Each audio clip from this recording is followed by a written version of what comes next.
yo'lidagi svetofor. Shu svetoforga sanoq sistemasini qo'yish kerak. Nima deysizlar? Bu birinchisi. Mana bu esa Andijondan kelishda Gulshan o'rtasidagi svetofor. Bunda ham sanoq sistema yo'q. Reski ko'k o'chib yonib turib, qizil bo'lib qolyapti. Ulgurmasdan mashinalar reski tormoz bosib yuboryapti. Shu kameralar bo'lsa tushib qolmaydi deb orqadagi xavf tug'diryapti-da.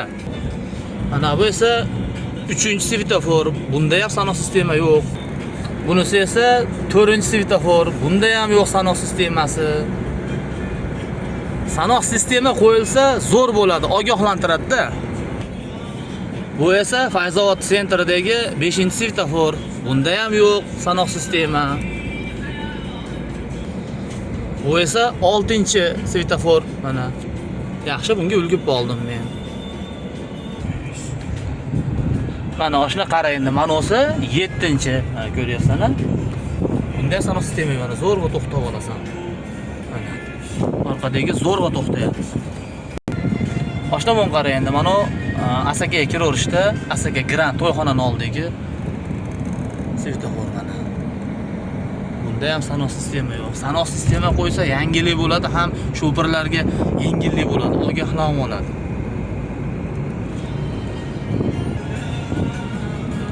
Bu esa mana Asaka.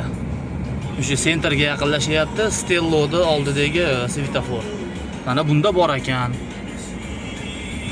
Mana shunaqa sanoq sistema qo'yiladigan bo'lsa, sho'pirlarga ancha yengillik bo'ladi. Bu esa Asaka Lag'manning oldidagi svetofor. Bunda ham sistema yo'q. Bu Asakaga sentr kirish mana. Tasanno markazining oldidagi. Bunda ham mana sistema yo'q. To'g'ri, hammaga yo'l berib unga burilish mumkin, lekin mana shunaqa sentralniy chorrahalarga, hammaqa peshovodniy znaklarga svetoforlarni o'rnatish kerak.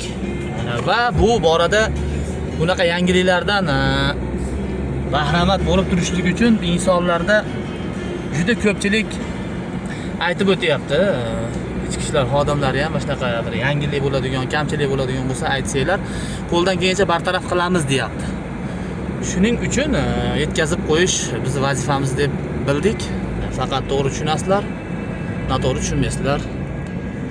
Va Asakani sentriga kirganda mana Tantanalar saroyi to'yxonaning oldiga yangi o'rnatilgan svetoforda ham bunaqa sanoq sistemasi yo'q.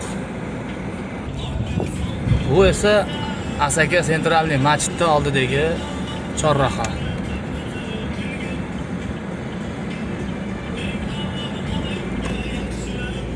Karzinkaga kirish. Xo'p, Asakadagi eng achinarli svetofor men qayer deb bilaman, aytaymi? To'g'risini aytsam, shu Karzinkaning oldidagi peshovodning yangi o'rnatilgan manaqa stop znak. Peshahod. Na peshahod yo'l beradi.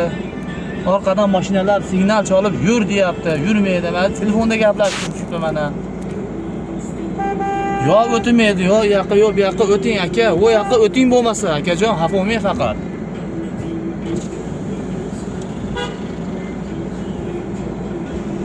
Mana shu Ramiz endi harakatlanyapmiz-da mana. Sho'pirlarga ham oson emas. Mana yana peshahod o'tyapti. To'xtashga majburmiz. Svetofor yo'q bu yerda. Bu videoni 5-6 oy oldin ham chiqargandim. Asaka Karzinkaga svetofor qo'yib beringlar, chorraha qo'yib beringlar deb. O'zingizlar ko'rdinglar videoda. Aziz yurtdoshlar, Andijondan Asaka shahriga kirib kelishda o'zida 9 ta, 10 ta svetoforga duch keldik, lekin 9 tasida yo'q. Bir donasida, ya'ni Stello'ning oldidagi svetoforda sanoq sistemasi bor. Qolgan Asaka shaharining ichidagi svetoforlarni hali aytganimiz yo'q.